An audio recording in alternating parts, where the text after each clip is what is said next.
What's going on, guys? My name's Josh, and I'm back today with another episode recap for the Real World Homecoming New Orleans, episode 7. Guys, can you believe we're already on episode 7? I feel like this season went by so fast. We definitely have a lot to talk about, so before we get this video started, if you could please like this video and subscribe to the channel. Now you better watch out, because it's time to get this video started. Let's go.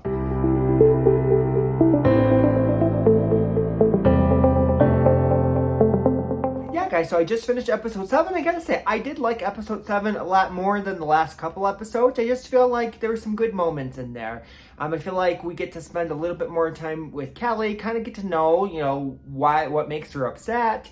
We also get to see, Tokyo revisit the moment about the Come On Be My Baby Tonight song with the roommates and kind of revisit that. So I just feel like this episode had a lot of good moments. So we got a lot to talk about. So let's get started. So the episode opens up with Julie telling Danny about Spencer, thinking Julie made a Spotify playlist about Jamie. She says Spencer gave her a hall pass. She can pretty much do whatever she wants. She says they don't have an open marriage. Danny says something to the fact that, they got to rely on the trust that they built between their marriage. First of all, I think this whole scene, this whole Spotify playlist is all made up by Julie. I don't think any of this is real. I think she's just doing this to try to make a moment. That's my thoughts on that. We see Melissa and Kelly bonding this time around. They weren't that close the first show, but this show they really bonded. They actually have a lot in common.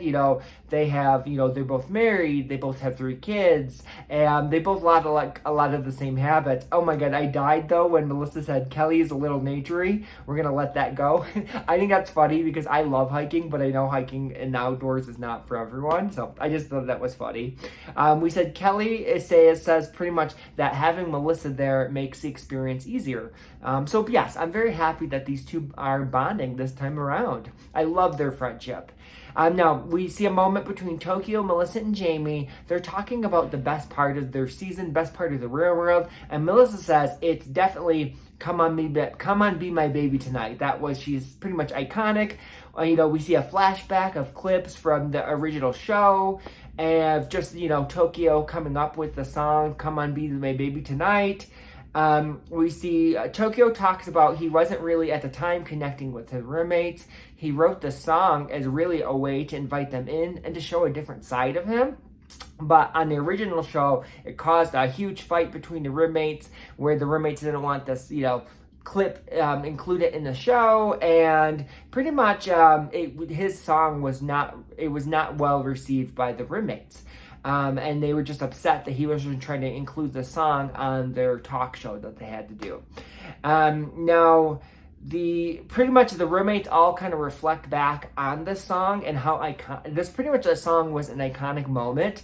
It definitely was the iconic moment of the season, and it got a lot of attention. And Tokyo pretty much tells Melissa that and pretty much after the show, Tokyo kind of disappeared, and Tokyo tells Melissa it wasn't about regret, it was more about, resetting. So he pretty much disappeared, after the show from the roommates because he was just trying to resetting after this whole experience.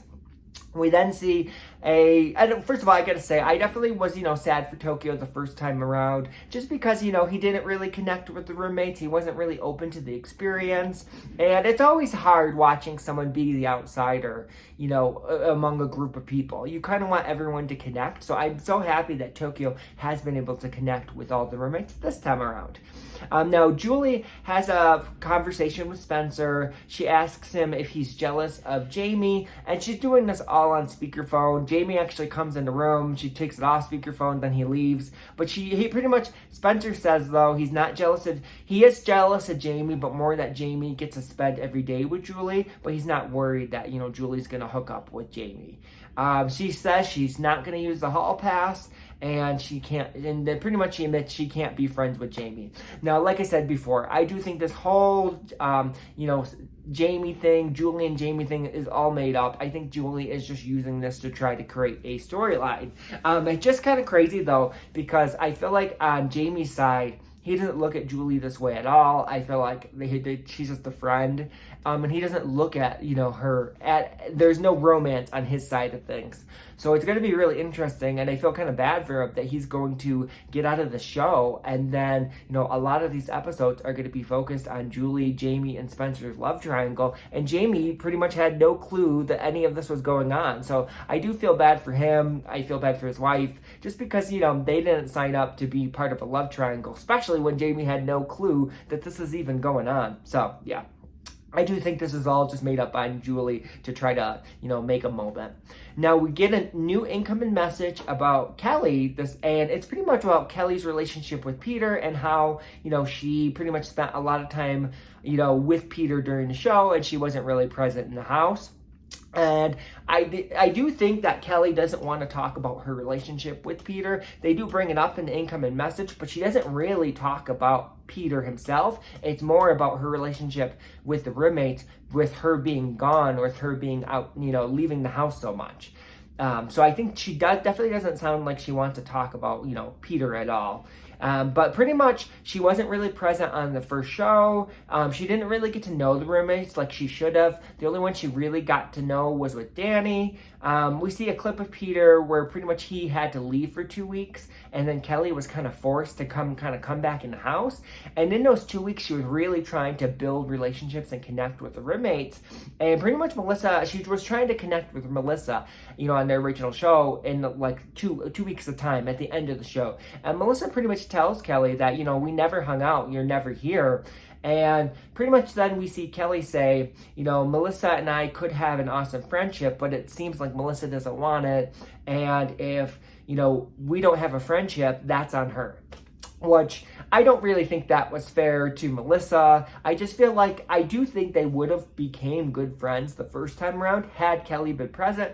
But because, Kelly was gone so much, it's hard to become friends with someone, especially if it's not a natural friendship. If it's a friendship you kind of got to work for, you got to both be present and there for you to really connect. And I just feel like they didn't really have that time. And kind of what Melissa was saying, you trying to make us best friends within the last 2 weeks, it's not going to work. We can enjoy our time our last 2 weeks, but we're not going to make up for, in 2 weeks what we could have had in 3 months.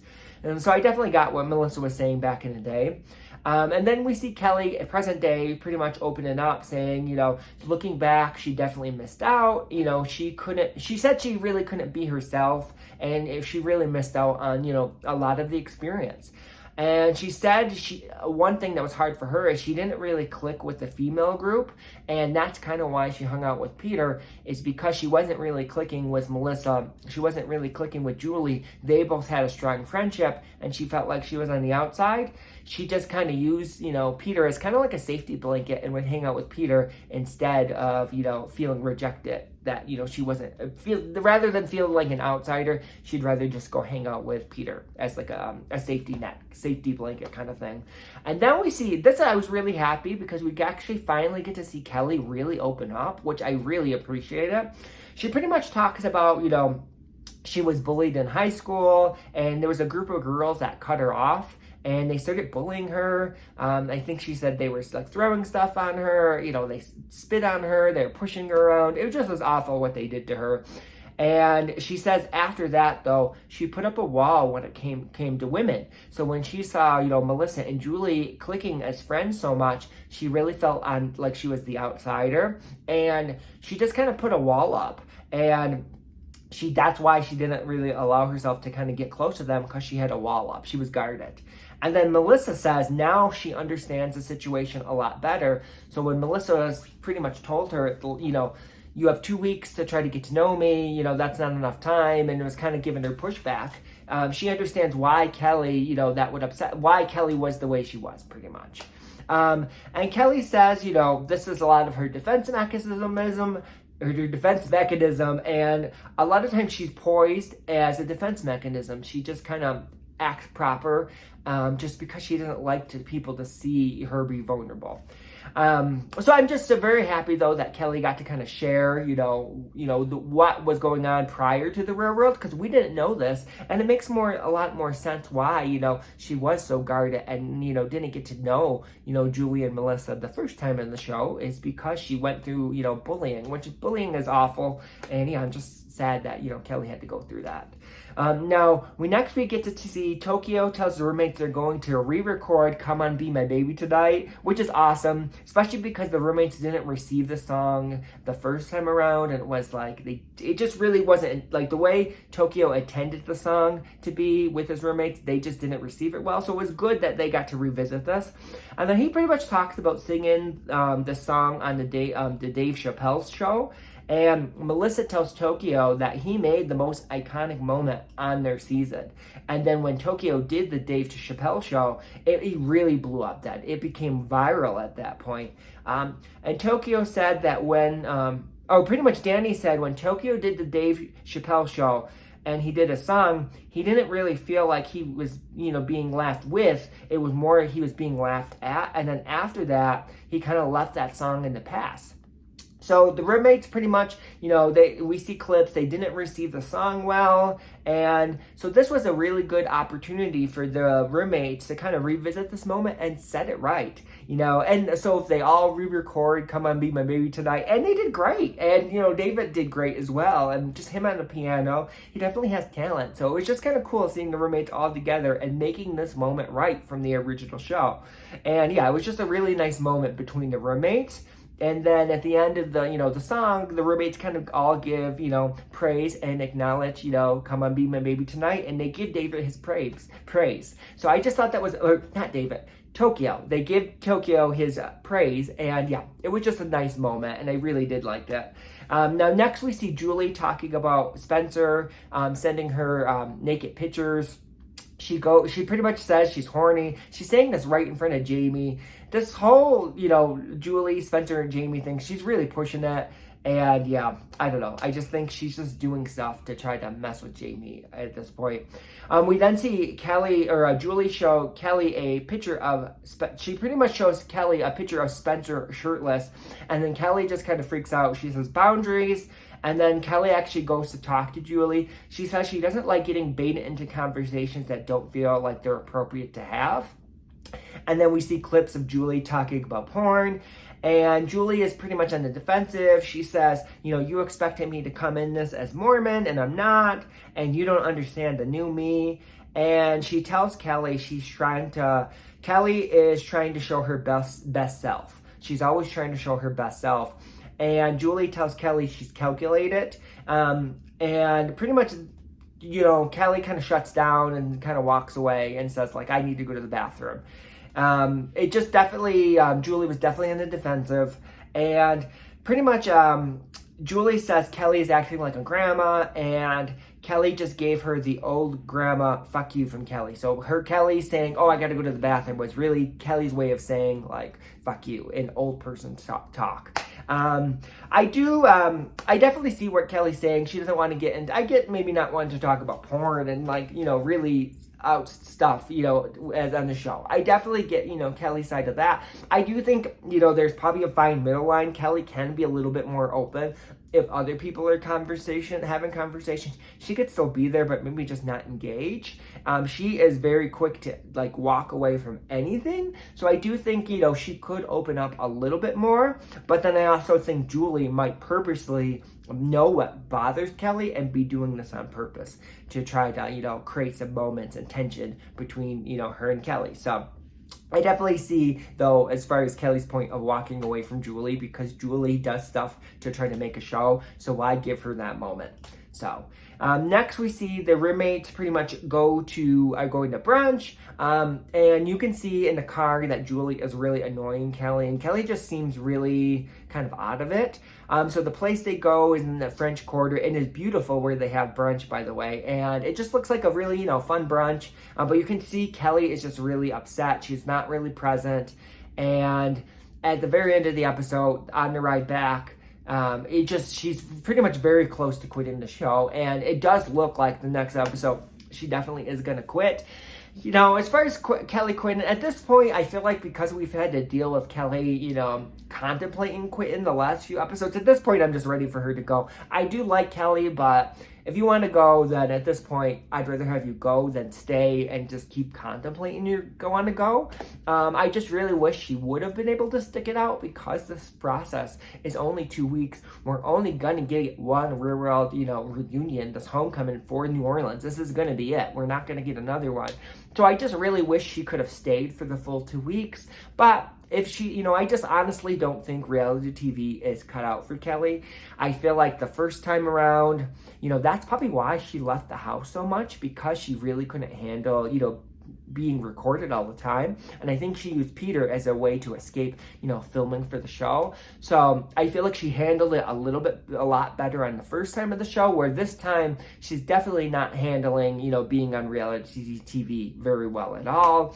And I just think it's just not for her. And that's okay. Reality TV is not for everyone. It definitely wouldn't be for me. But yeah, overall though, I thought this was a good episode.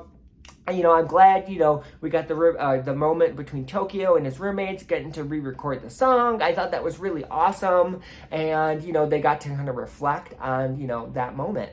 And I am happy, Kelly did kind of open up a little bit more. She talks about, her experience with being bullied, and we kind of get to see why Kelly is the way she is. We also get more drama with Julie, hopefully though, I hope after this episode that Julie, Spencer, and Jamie is done with, because that's not a real storyline and I'm just over it. But overall, like I said, I really like this episode. I do think Kelly's going to leave next episode, so we will see. Yeah, next episode is the finale. And yeah, I've been liking this reunion, but I am at the point where, I'm happy that the show's ending, just because I feel like I have seen everything I needed to. But I am still looking forward to the finale episode, next week. But what did you guys think of this episode? Please leave your comments below, and thank you so much for watching.